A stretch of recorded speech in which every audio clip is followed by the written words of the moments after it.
दिल्ली शराब घोटाला से जुड़े मनी लॉन्ड्रिंग मामले में पूछताछ के लिए ईडी लगातार मुख्यमंत्री अरविंद केजरीवाल को समन जारी कर रही है।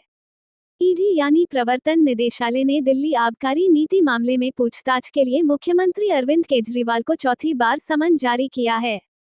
ईडी ने आम आदमी पार्टी के राष्ट्रीय संयोजक केजरीवाल को 18 जनवरी को एजेंसी के सामने पेश होने के लिए कहा है। इससे पहले अरविंद केजरीवाल को 3 जनवरी को पेश होने के लिए कहा गया था, मगर उन्होंने तीसरे समन को भी इग्नोर किया था और ईडी के सामने पेश नहीं हुए थे। मुख्यमंत्री अरविंद केजरीवाल को अब तक 4 समन मिल चुके हैं। उन्हें पिछले साल 2 नवंबर और 21 दिसंबर को भी पेश होने के लिए कहा गया था, जबकि इस साल 3 जनवरी को कहा गया था और अब 18 जनवरी को बुलाया गया है। अब सवाल उठता है कि क्या अरविंद केजरीवाल पिछले तीनों बार की तरह इस बार भी समन को इग्नोर करेंगे और खत लिखकर ईडी को नोटिस का जवाब देंगे। अरविंद केजरीवाल ने हर बार ईडी के नोटिस को अवैध और अस्पष्ट बताया है।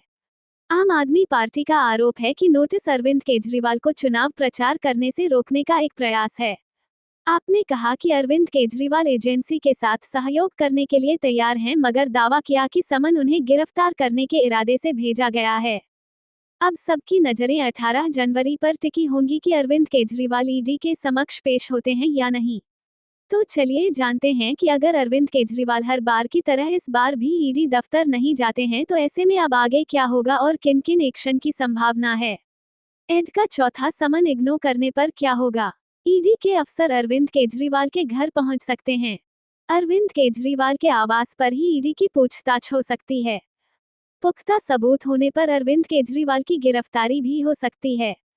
ईडी अरविंद केजरीवाल से जुड़े सभी परिसरों पर तलाशी अभियान चला सकती है। पहला कदम, ईडी अरविंद केजरीवाल के खिलाफ जमानती वारंट के लिए कोर्ट का दरवाजा खटखटा सकती है। दूसरा कदम, ईडी गैर जमानती वारंट के लिए भी कोर्ट का रुख कर सकती है। तीसरा कदम, ईडी अरविंद केजरीवाल की गिरफ्तारी कर सकती है।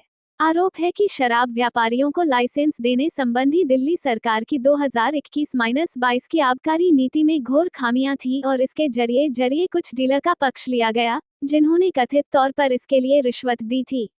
आम आदमी पार्टी ने इन आरोपों का बार-बार खंडन किया है।